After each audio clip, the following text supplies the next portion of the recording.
All right, let's keep this momentum going. Next panel ready? Thumbs up. Fantastic.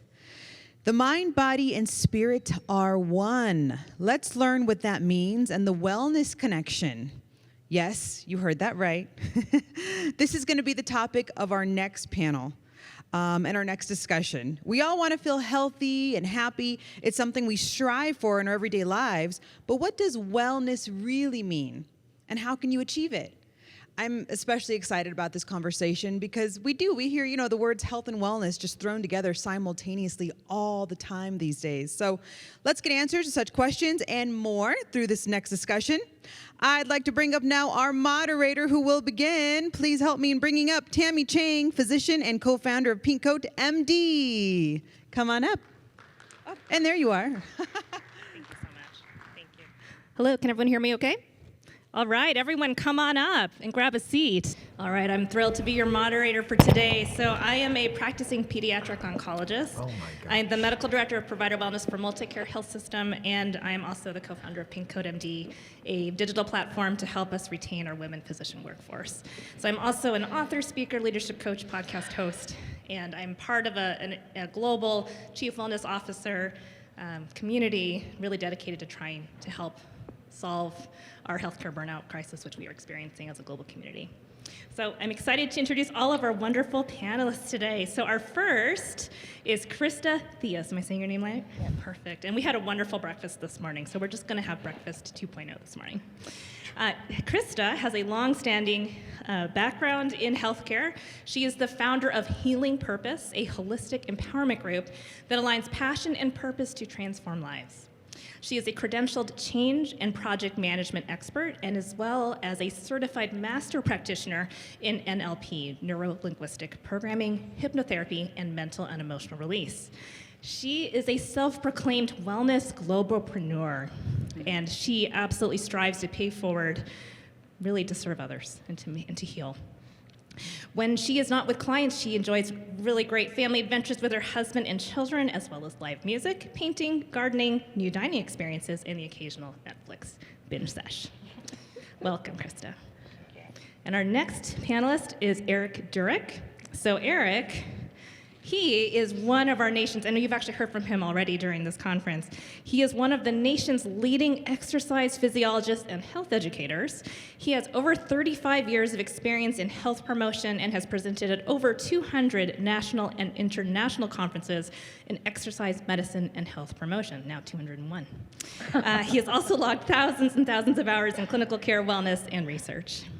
His career has been a series of firsts. He first produced the leading-edge research in diabetes and exercise way back in the 1980s, and I won't say how old I was back then, to starting one of the nation's first exercise and cancer programs, which I'm very interested in, back in 1994. His latest venture is the production of Healthy Stats health outcome software, which hopefully he'll share a little bit more about on our discussion today, and it helps us capture wellness data on specific medical conditions using exercise over time for one-to-many and thousands of patients. He is the host of Med Health Fit Wellness Show on TV Santa Barbara, and he's been a guest on many national podcasts. Our next panelist is Winnie Wang, who also is taken to the stage again during this conference, and she is a really exceptional, talented woman. She's a mindfulness and traditional medicine expert, an international speaker, best-selling author of Honoring Darkness, Embrace Shadow Work to Nourish and Grow Your Power, and a professor in acupuncture at Alhambra Medical University. She applies integrative practices to help her clients reduce fatigue, pain, anxiety, fear, and worry. And we'll be talking a lot more about that today. She holds many degrees. She holds a Master of Science degree in Oriental Medicine from Alhambra Medical University. And before starting her traditional medicine business, she also earned dual Bachelor of Science degrees in Computer Science and Finance from MIT, which you talked about this morning, and a Master of Science degree in Integrated Marketing from NYU, and has worked on Wall Street. So she has quite the background. And she is currently a doctoral candidate in Integrative Medicine and is based in the LA area. Mark Pugh, also taken to the stage. We have such a great panel today. So Mark He, and I love this line, he's a self-proclaimed passionate educator and agitator who has been addressing painkiller overprescribing since 2003. He's an award-winning international speaker, blogger, author, and jurisdictional advisor in workers' compensation, and the co-founder and provost at workcompcollege.com. He has presented his educational content more than 667 times in 42 states and counting. And his work is focused on the intersection of chronic pain and appropriate treatment, and he is also a vocal advocate of the biopsychosocial spiritual treatment model, which I know we will talk about today. And last but not least, Denise Leslie. She is the founder and CEO of Medical Sports and Massage. And we actually talked this morning, we both grew up in Portland, Oregon, so we go way back. So in 2010, she really had this vision to create a healing space to facilitate wellness through massage therapy. And then in 2012, she opened medical and sports massage in the Atlanta community. In addition to her thriving business, in 2018, she partnered with the East Georgia Cancer Coalition to offer oncology massage, and we talked about this morning too, because I'm also an oncologist, and we offer massage in our clinic every day for our children. And that has become known as Hands to Heal, which is really powerful. She pours her heart and soul into clinical massage and is also a gifted facilitator. And she absolutely views herself as a small part of each person's healing process. She's a proud mother of two, a son and daughter, and both of whom are scientists. Did I leave anyone out? Okay, it's quite an esteemed panel, so we'll have a wonderful conversation today. And so we're gonna spend some time as a group discussing. We're gonna actually then also have dedicated time for each of them to talk a little bit more about their expertise, and we'll leave time at the end, of course, for questions. So my first question to you all, because we've got such great experts from such a variety of backgrounds. Would love to start at the very beginning, because this is a Health 2.0 conference, right? But this is the first session that's fully dedicated to this concept of wellness. So I would love for each of these experts to share what wellness means to you. So we'll just start from Krysta. We'll start here and head to the end. And if you want to give it a try and go first. So I believe that it's like breaking a wine glass at a party. There's exactly. Always gonna be one. So wellness is the comprehensive awareness and the intentional actions towards your optimal state of being. It's your best you, authentic self coming forward. So this is looking at those internal and external energy exchanges that you have across all areas of your life, and then implementing improvement strategies, techniques in order to live your life to the fullest. That's beautiful. Thank you. Eric. So when I was younger, I did a lot of reading about wellness, and the classic definition back in the 70s and 80s from Herb Benson and all these people was the physical, the psychological, and the spiritual well-being, and not just the absence of disease. But as I'm kind of going through my journey over the past 30, 40 years as a professional and also as a person, it really is the aspect of self-awareness and self-care, and what we talked about this morning was just this application of energy and love to other people. And when I was younger, I never, it was all the scientific basis, but now I'm really trying to pick up on this and spread this to other people. And that's how I think, from a practitioner standpoint, from an educator's standpoint, you have the biggest impact, is that you can understand to get people to, as we spoke about this morning, how they can help themselves, which is going to be one of the biggest things in healthcare. And that's where I think the mind-body aspect comes into play, because really, mind-body is maybe the highest application of self-care that you can have. Absolutely. We were also talking this morning about how we're really trying to hope to empower individuals to do this for themselves, because ultimately it really comes down to each of us and what self-care means to each of us. Winnie. In traditional Chinese medicine, wellness is like a river. Where there is stuck, there is pain. And where there is flow, there is wellness. And wellness includes the totality of a person, which includes also relationship and finances, right? If I'm still angry about the way I was dumped in my last marriage, or if I'm afraid of how I'm going to make enough money to put food on the table this month, my body is going to generate the stress hormones and negatively impact my nervous system. So when we talk about wellness, it's really about trust, love with joy. You know, coming into the alignment of living our soul purpose and just waking up every day like light up and ready to go. Thank you very much. I think you embody that too as well. I try, I'm the hacker. You do. You bring joy to all of us on this panel. We definitely love hanging out with you. Mark. Well, one challenge being fourth on the panel, good luck, is they've taken all the words, but self-efficacy is what I've kind of wrapped my head around over the past 20 years in work comp, and we have not done a really good job from an insurance and healthcare standpoint. We've developed a codependence, oftentimes from a patient to somebody or something that's going to take care of their problem for them, and we've turned the patients into passive passengers in this journey. 80, 85, 90% of injured workers actually get back to work. Everything works perfectly, the system works well, but if it bleeds, it leads, and so we hear about the horror stories, and oftentimes those pertain to chronic pain. Some of those people should not have chronic pain given the scope and the kind of injury that they originally accumulated. It's because we've failed, or because they have become codependent on the system, codependent upon an injection, codependent upon pills, codependent upon somebody laying hands on them or doing something for them, and the patient has just become this passive passenger, and they just expect everybody else to do stuff for them. In fact, in some cases, I've read tens of thousands of pages of medical records, looked at tens of thousands of drug transactions, and it's very, very clear that some people actually get secondary gain from pain. And pain has almost become their middle name because they get preferential treatment.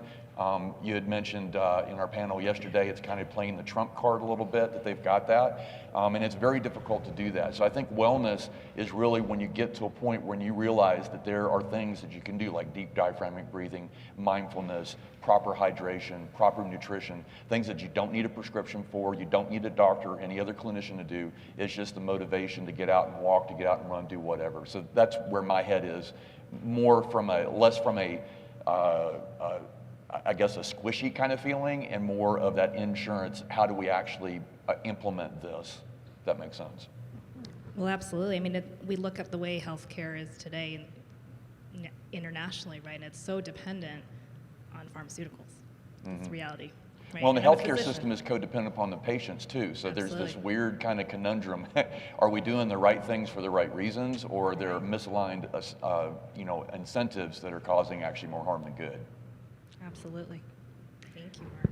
Denise, If I were to yeah. add anything to everything that was just said, it would be educating ourselves on the daily choices that we make and how that impacts our bodies. So I think education is definitely a part of wellness because that is going to impact and drive decisions and behaviors. And then there's so many wellness options out there, and what works for me may not work for my best friend or for the man that I love. So finding what brings you balance and do that. And as you grow and evolve, those things change, and that's okay. So I think education is definitely a piece of wellness that we should discuss today. Thank you. No, absolutely. Thank you. I mean, that's what we're hoping to do, is to educate really the public, right, on the power that they have in their own well-being. So this next question we were discussing earlier is so pertinent, right? Because we're now at the tail end, 3 years of this pandemic. We've seen a world global crisis. We've all been a part of it. There's not a single human being who has not been touched by this, right? It doesn't matter who we are or what our background is, how much money we have, what part of the world, we have been touched by this. And so why is this topic today that we're talking about, this giant topic of wellness that we're trying to cover in 40, 50 minutes, why is it so relevant today? And feel free to just jump in, everyone. I could start off. I definitely think that this discussion is very timely. I'm not a doom and gloom type of person, but I definitely believe that we have not begun to see the peak impact from this global pandemic that we are currently recovering from. And I think it's very important for us to continue to have these conversations, to raise awareness, so that we can help to reduce the stigmas around having conversations about mind, body, spirit, mental health awareness. And it's also very important to help us to be able to raise concerns about the challenges of living in this current human experience and the challenges that we have around access to care that may prevent some people from getting the help that they really need. So we need to keep this conversation definitely going.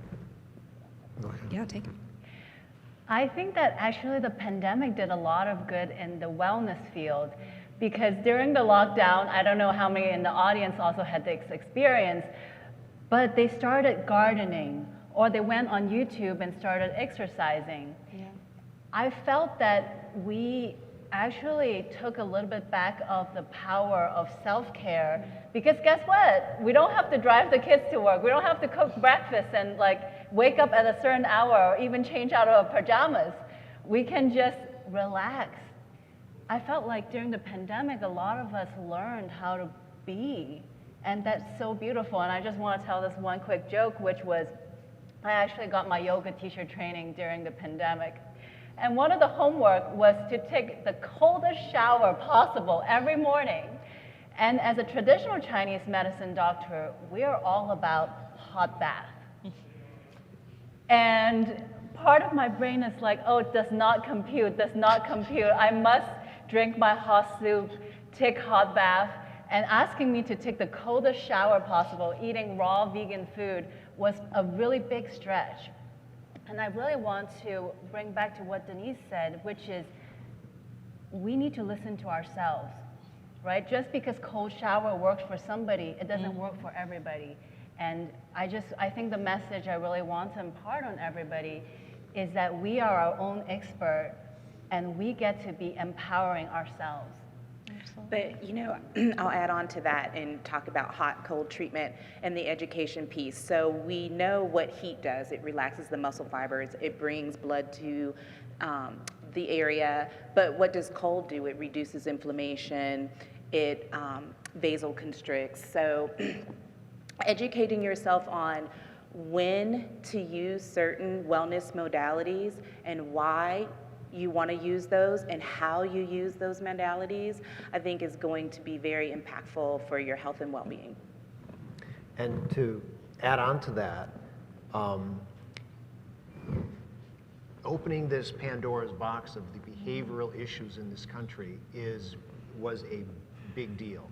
And even in the fitness world, there was a study that just came out the day before I left for this conference that said that exercise, third study, but it was the biggest one, had the biggest impact on the severity of COVID symptoms.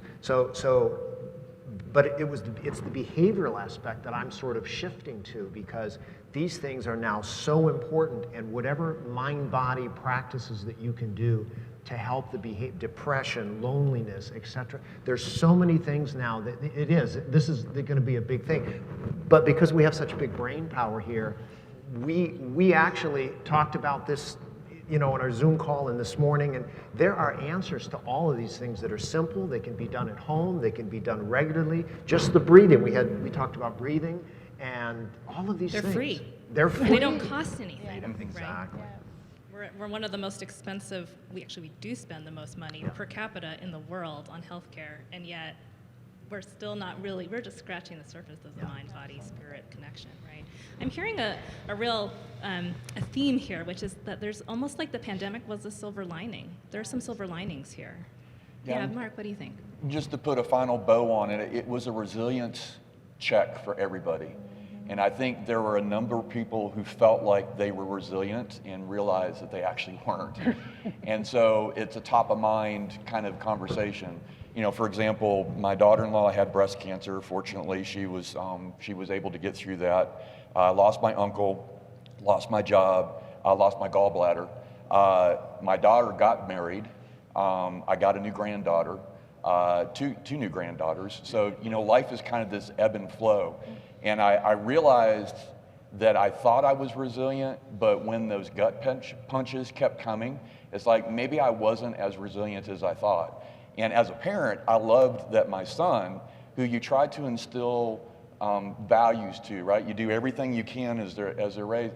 And it was amazing to see he and his wife and the resilience that they had when they were confronted with a newborn baby and then going through breast cancer, chemo, mastectomies, radiation, all that kind of stuff. So as a father, I was able to look at my son and his wife and say, you know, resilience, you don't really know, like Mike Tyson used to say, you got to plan until you get punched in the face. We all got punched in the face, some of us repeatedly for 3 years, and I think we have learned a lot about ourselves, and I think that is the silver lining is coming out of that. We know where our weaknesses are, we know where our strengths are, we can focus on our strengths, work on our weaknesses, and we're actually going to be better off for it.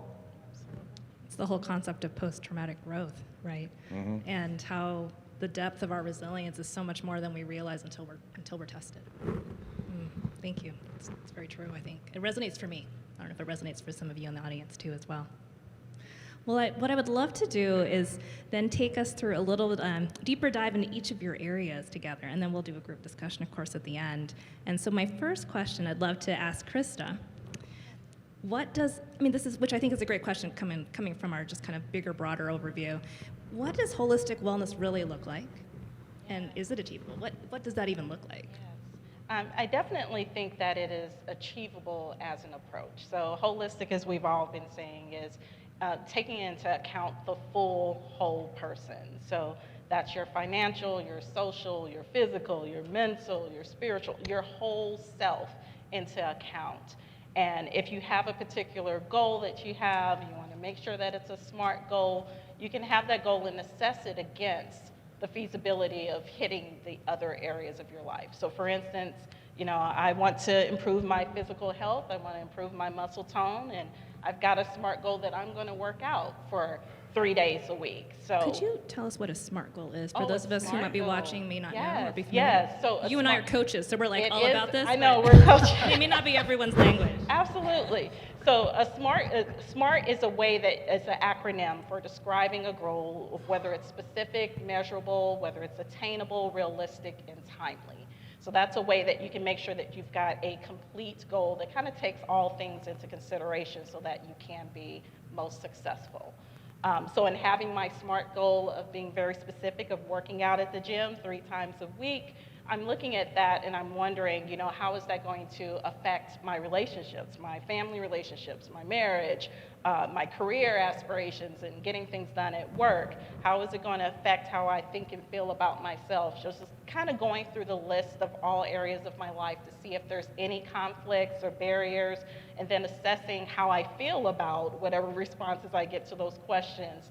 And if there's any conflicts or barriers, you can adjust your goal, adjust your plan, and kind of moving forward. So I think that being holistic in thought as an approach is definitely something that is achievable. It's simple and easy to do, and however you do it is perfect. There isn't a perfect science to it. So it's almost like it could be as simple as going to the gym just 3 times a week, and that's your goal, right? Absolutely. But it's actually helping you in all those different areas of your life that you just talked about too. Yeah. So that I'm hearing that's the whole concept of holistic healthcare could really just being attentive to all these different important areas and spheres of our lives. We're not, I mean, when I work with a lot of physicians, and for the most part, their pie is like work and then personal life, right? And which I don't know if that's the case for many of you in the audience or those listening, but that resonates for me. And yet, we are whole people. Yes. Yeah. And just one more thing before we close on that, I think it's also important to look outside of the individual. So also taking this to an organization, system, community level as well. So when you're engaging with your customer, whoever your customer may be, to think of it from a holistic standpoint. You know, what are their families going through? Are there ways that you can meet with to help their families? Are there any social economic pieces that you need to take into account? Are you speaking to them in the language that they prefer to be spoken to? How are you delivering the education? Just taking that holistic approach really makes such a difference when you're looking to make those meaningful and impactful connections. That's really insightful too, because we could even think about it when we're partnering with an entire organization or a company. I know there's so many business owners here, and it's not just one person, it's like a whole community that we're really trying to reach and connect with. Yeah. Would anyone like to add anything to, you look like you want to say something, my Eric. holistic program now is to add ice cold showers. How many? 3 Even times if a it day, doesn't right? feel right to us, though. That's my cryotherapy. Anyway, Cryotherapy is one of the supposed things to that be I wanted to add, and it was perfect what you said, but the element of growth and education in terms of this holistic mindset, because we now have this open door post-COVID to really change the health system, and Mark is really moving towards that direction, as I am, and to really educate people as to the opportunities to have this mind-body practice as part of their corporate structure, their health club structure, their clinic structure, etc. I mean, you talked about pediatric massage, you talked about massage. This has to be something that more and more people have to do. This is not like, well, maybe we'll do it someday. No, this has to be part of healthcare programs. Yes, Winnie, you want to add something? I want to say we're doing holistic medicine right here, because holistic is when we come together as a whole, when we listen to all of these experts, and I'm just feeling very nourished. You know, I'm learning about awareness and commitment and resiliency and being authentic and true to self. And I'm feeling like, yes, I want to download some of these vibes that I'm getting from all of my awesome panelists. I see a theme of the integrative medicine here coming through. Yes, Mark? There you go. I do want to mention, you know, the statistics of utilization of EAP programs has Right. really been poor. And I don't know why people are unwilling to reach out to free resources that are anonymized, that are not going to be used against you in your career. But I think one of the things that we really have to work on is people leaning into the fact that it's okay to ask for help. Yeah. You can have goals, and I love the SMART acronym. I'm gonna Google that when I get off here so I can remember that. But I love goals, but if you start with the goal of just being willing to ask for help. I think Americans, you know, we historically, you know, bootstrap, you know, we're rugged individualists, and we just don't like to ask for help. And I think, I don't know the specific statistics, but what I've heard is probably less than 5% of It's utilization of EAPs. Yeah, it's about 10 to 12% 10 to 12. Still, of an entire organization. yeah, still really bad. At So, best. mhm.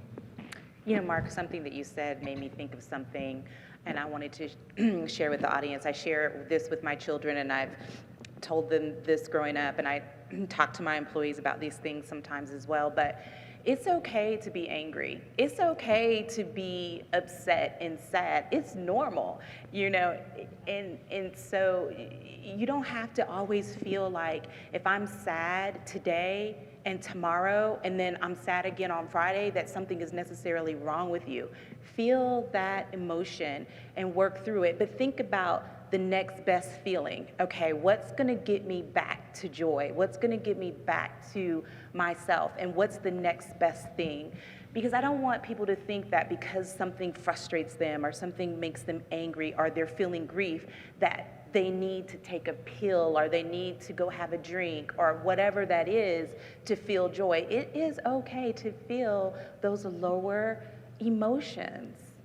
Well, they're part of the human experience. Yes. And so much of what we do to our bodies is to numb that, right? Because it's so uncomfortable, and yet we do more harm to our bodies and our minds and our souls, right, when we self-medicate in those ways.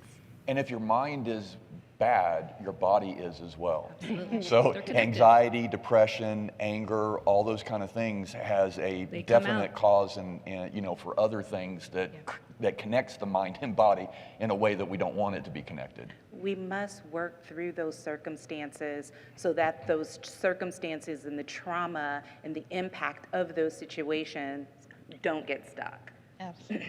And the use Yes. of the mind-body, like educators like ourselves, to sort of elevate the status of helping people work through all that stuff, and to put mind-body, I think part of this panel is to put it into a place within healthcare where it belongs. Absolutely. Yes. And to add on to Denise's point, it's okay to be not okay. It's okay to be angry.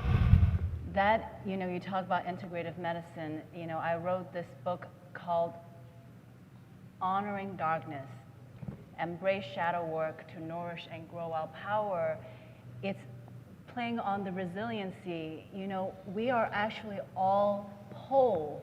You know, when we came as babies, when we're 3 years old, we all was whole and authentic, and somehow we disconnected from that. So when we sit with, with the awareness, when we sit with being angry, then we actually learn, actually we're very resilient, And so as a hacker, I identified the 10 most difficult emotions, including anger, fear, shame, unworthiness, and creating conflict. I have this inner drama queen.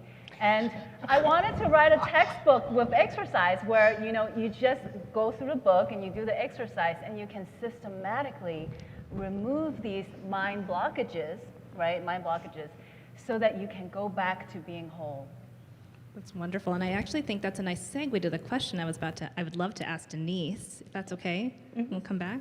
So you had this question here, and I really like this. How does the mind, body, soul respond to anxiety, and what is the acute impact and the chronic impact? And I think that ties in very well to what we're talking about here together.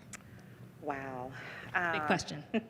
It's your own question. Come on. A question you want me to ask you. So. Don't act surprised. Yeah, and I wrote that question, but how many weeks ago? Well, our cortisol levels go up, our adrenals work, so our hormones in our bodies start producing or not producing.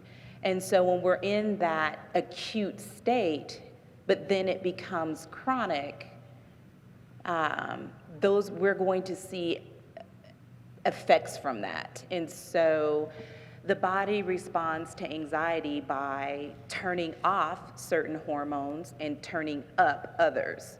And, we don't want to be at a constant state of that because we're not meant to be in fight or flight all of the time.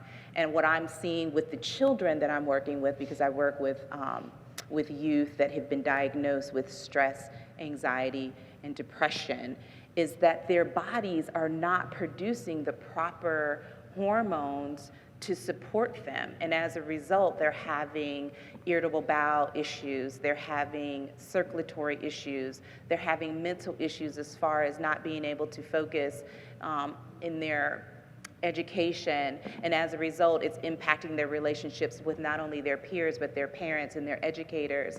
And it's sad. So that's how our bodies respond. And there's tons of modalities that we can do to reduce and reverse, which is the work that we do in Atlanta with our children. So thank you. I wonder, thank you. And I'm curious how that ties in, Mark, to the biopsychosocial workers recovery model, because I wonder if there's some connection there. And I wonder could you share a little bit more about that for us all? Well, the insurance industry is very adaptive. They're very innovative. They constantly lean in. No, they don't. Are you joking? So it's been a real challenge over the past 20 years to get out of that biomedical model where something is going to be done to you that's going to fix your problem, as opposed to taking into account the whole person. And so I coined this phrase about 15 years ago. What happens between your ears and what happens at home has as much to do with your willingness and ability to get better as what's physically wrong with you. In other words, the psychosocial baggage, and I had a mentor of mine that added the spiritual component, the biopsychosocial spiritual component to it as well. It's really taking into account that people bring, even to an occupational injury, they bring baggage. They bring psychosocial baggage, they bring adverse childhood experiences, they have social determinants of health concerns, just a lot of different things. They bring physical comorbidities associated with that. They have, back to the social determinants of health, they may have supportive family, they may have a family that's very negative and actually drags them down. They may have poor medical literacy, so when the doctor is using 75-cent words, they got a 10-cent dictionary and they don't quite figure out what's going on, so they can't actually implement what the doctor said. And so it's been a very, very slow process. There was a few of us John the Baptist out there that were kind of leading in the wilderness for that, but we're there now, and people are actually starting to talk about this and actually implementing it. And the new program I created at workcompcollege.com, we're actually creating a workers' recovery professional certification for those that go through our coursework, and it's raising the mindset that this is a human being, not a claimant not ones and zeros in a database. And when they have a meniscal tear, yes, it may be a meniscal tear that needs a biomedical fix, but they may have distrust of authority figures. They may have poor medical literacy. They may have poor resilience that was because of traumatic experiences, all that kind of stuff. So we don't want to own all that, but in reality we do, because substandard outcomes where they don't actually return to work on a timely basis, where they don't get full recovery, may not be due to doctor incompetence or the complicated work comp system. It may be due that they brought some stuff to the party that we ignored. And so it's been an interesting ride to see the industry kind of change its mindset and get out of that, you know, I mean, we still have fax numbers on business cards, for God's sake. So, We do too. you know, we're not necessarily the most innovative industry, but I think I have seen that change on the front lines, and it's been really fun to watch. Got logs way to go, though. That's very powerful. It's looking at the whole person, not just their knee, or not Exactly. just their back injury, right? And then the greater impact of what that has on the industry, regardless of where the injury happens, right? Whether that's in healthcare or outside of this industry, because then it could potentially be much more costly for those people to be out of work over time. I'm so curious too, because Eric, the question you wanted me to ask you, it kind of ties in a little bit too, because you asked what is the link between the mind-body medicine in our future healthcare system, and I wonder what you see there for us in the future going Well, forward. I'm going to answer, but I want everyone else to jump in Okay. because my viewpoint of mind-body has changed over the last 30 years. But what I've seen with people who practice traditional Chinese medicine, with people who do massage therapy, with people who do Reiki work, and I spoke with somebody yesterday about NIA training, which is a specific type of exercise and mind-body movement patterning. And everybody thought that that was some woo-woo thing that the fitness profession did until MD Anderson Cancer Center implemented it with their survivors. Then it became the status, and that's where the integration occurs. And I see this, like Mark said, step-by-step process. I've worked at the University of California in work comp recovery, and I saw that these small steps in the change in culture will have a big impact over time. And I think that the mind-body, if you can, and I don't want to get into data and all this, that's important, but the thing is that these small steps and these integrating of these different types of programs where you can change physiology, you can change the behavior, but you can also change the culture of the people who are on the job or doing whatever it is that they're doing, that they can have an acceptance of it. I think that there's nothing wrong with mind-body from its application status and its research and whatever. There are thousands of studies, as you know, on massage and cancer. Thousands of them. Yoga and cancer. Thousands of them. That's not the issue. The issue is having be accepted with someone who's undergoing cancer treatment with their healthcare system.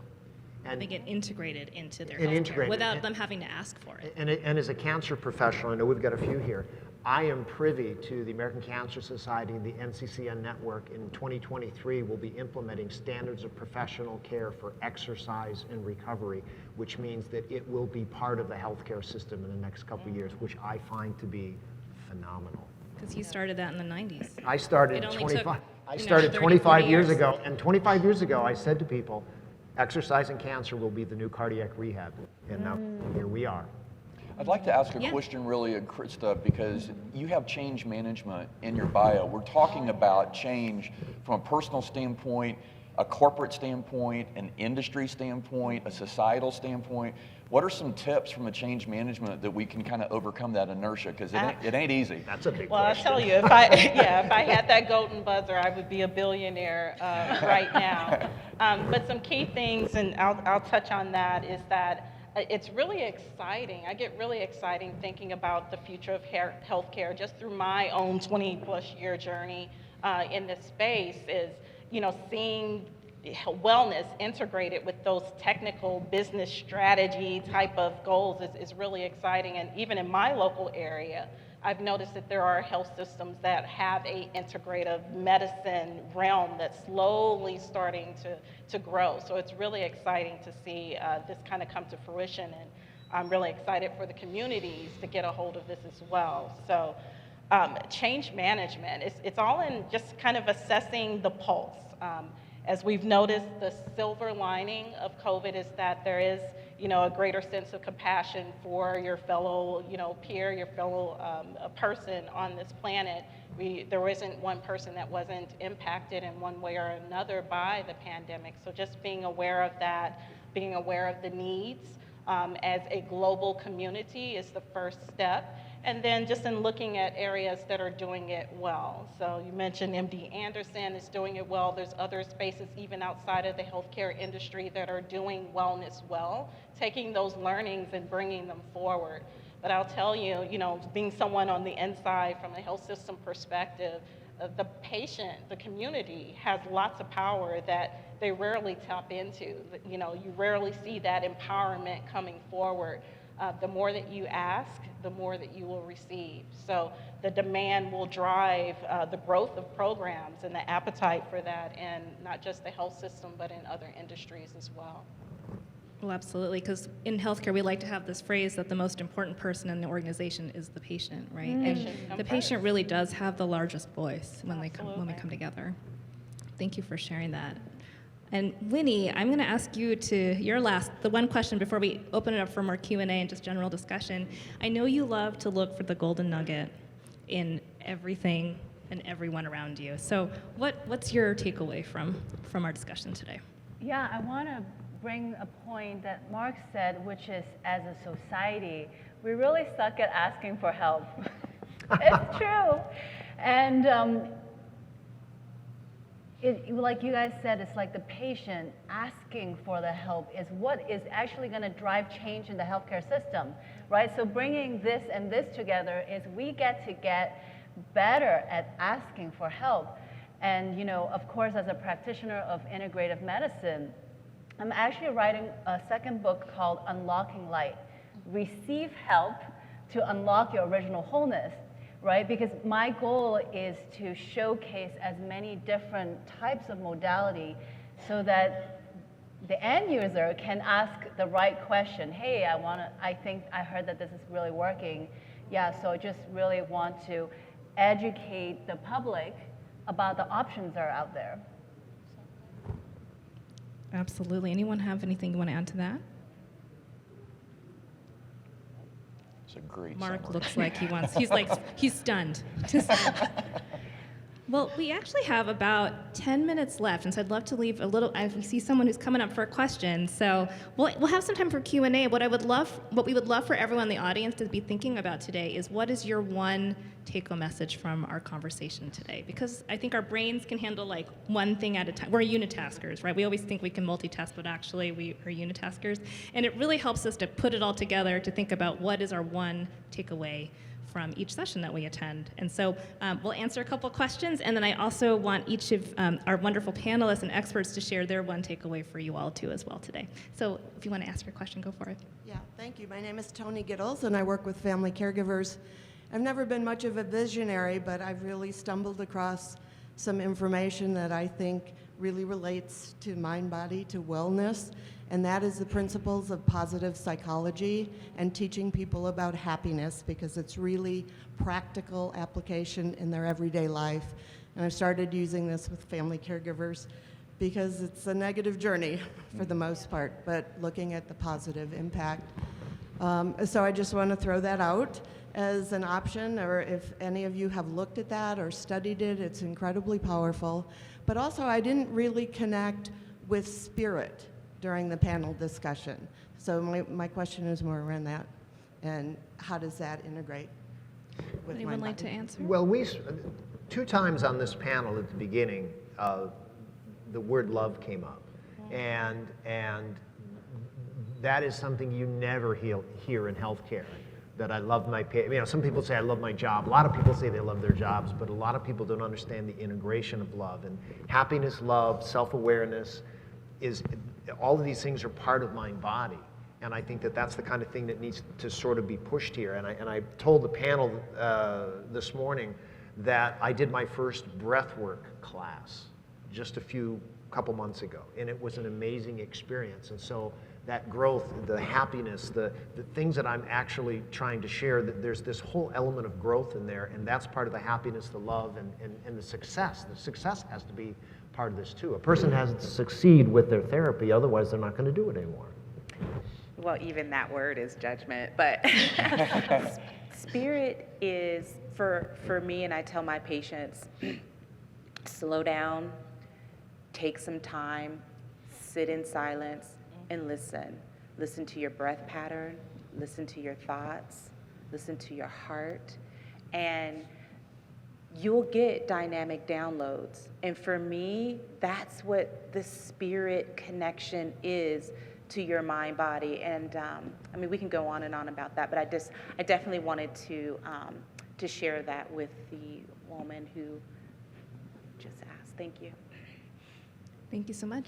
Next question. My takeaway from what I heard from you all is that, frankly, you don't understand how managed care people's minds work. Okay? And Is that Barry? okay, so I did that for 26 years, but coming from the clinical space. And so if you work for one of these nationally traded places that trades on the, your attention span is 3 months, because that's when you have to do the quarterly payment. So nothing that you can sell them that does not have some financial benefit over 3 months or outcome benefit matters. If you get into the space of the provider-owned HMOs, it's often 1 to 3 years, so it's a better place to go. And building outcomes is good, but you've got to make the case that the outcomes link to financial. I knew a lot of other medical directors, and most of them were not in there to say no. They were in there to say yes if you could prove the point to them, but they were pretty tough about what's your evidence base. So doing what you have, and I hear people trying to do that by building the evidence base, because we're talking about stuff that's not out of the usual realm. It's not a pill that you can do the test on. And it's complicated by all the other factors you've talked about that come in. And then the last point to your point is, I find that music inspires me. And when I get in the car in the morning to drive someplace, my phone starts playing music. And when Pete Seeger comes on singing "We Shall Overcome," I'm inspired for the day. Yes.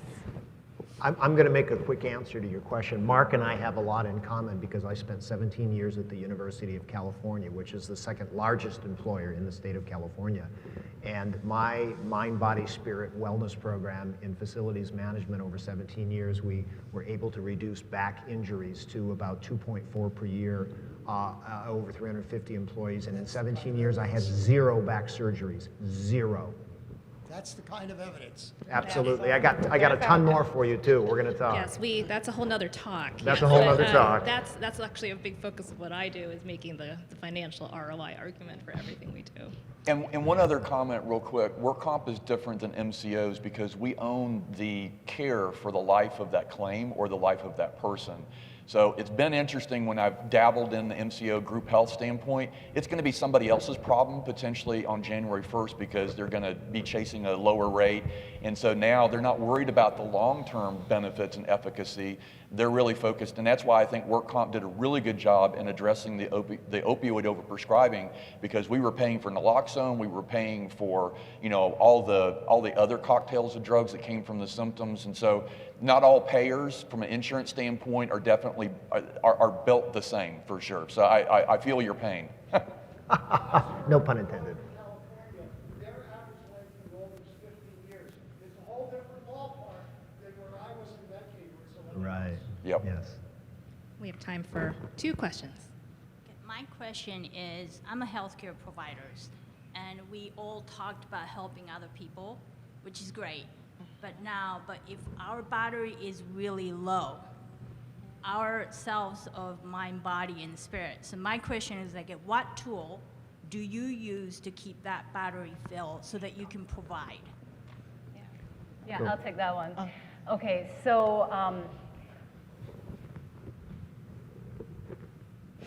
first of all, there's a concept of energetic protection as a healthcare practitioner.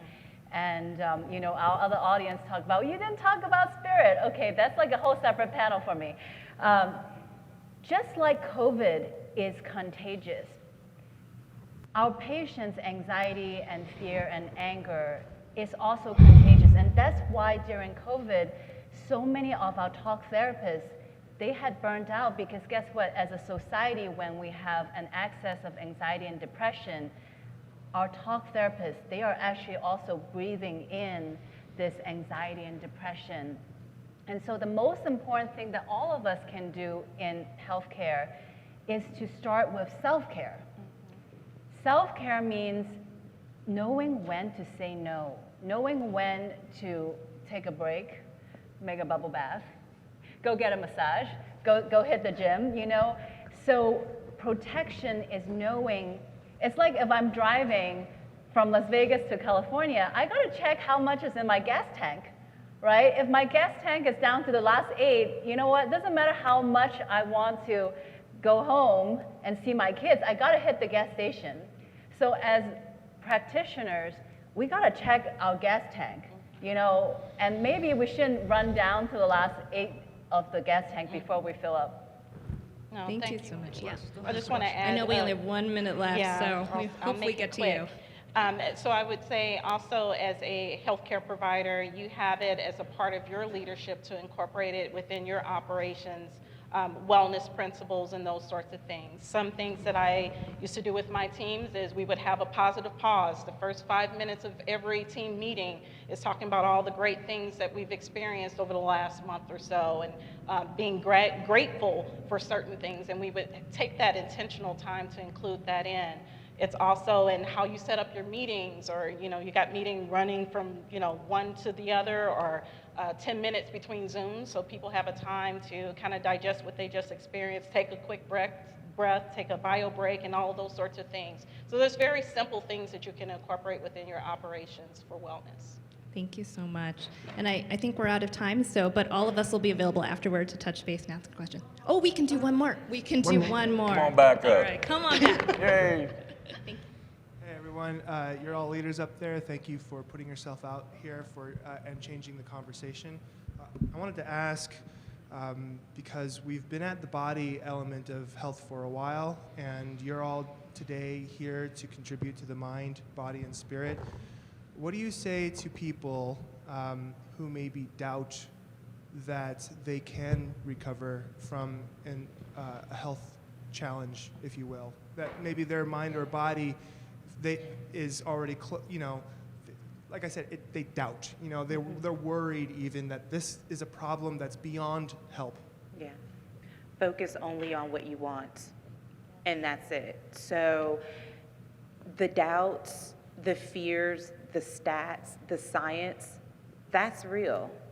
But every single day, purposefully only focus on what you want and use your mind as a powerful tool that it is, and send light to those areas that need attention. And that's how I would say to help you override the doubt. Just focus only on what you want. Anybody else? I like to say that trust is like riding a bike. It's actually something that we can learn how to do. And with the big word here today being resiliency, when we have this anxiety, when we have this chronic illness, we can feel like we're in a very dark place. But when we receive help, we get to see the other side. And of course, we don't have infinite money, so sometimes we can't, be with our talk therapist 24/7. So then we'll go back to the bottom, and we're in the dark again. And it's the resiliency and repeated patterns of seeing glimpses of hope and holding on. So what I want to say is trust is earned. It's a commitment. It's something that I'm committed to trusting myself. And I'm going to show up for myself every day. I'm going to just end with a Brené Brown quote. It's the people who show up in the arena every day that counts, right? So thank you so much, everybody, for listening. Yes, thank you all. Thank you for that question, too, as well. And thank you so much to all of our panelists today for a wonderful discussion. And we'll be available afterward to discuss further if you have other questions. Thank you. Awesome.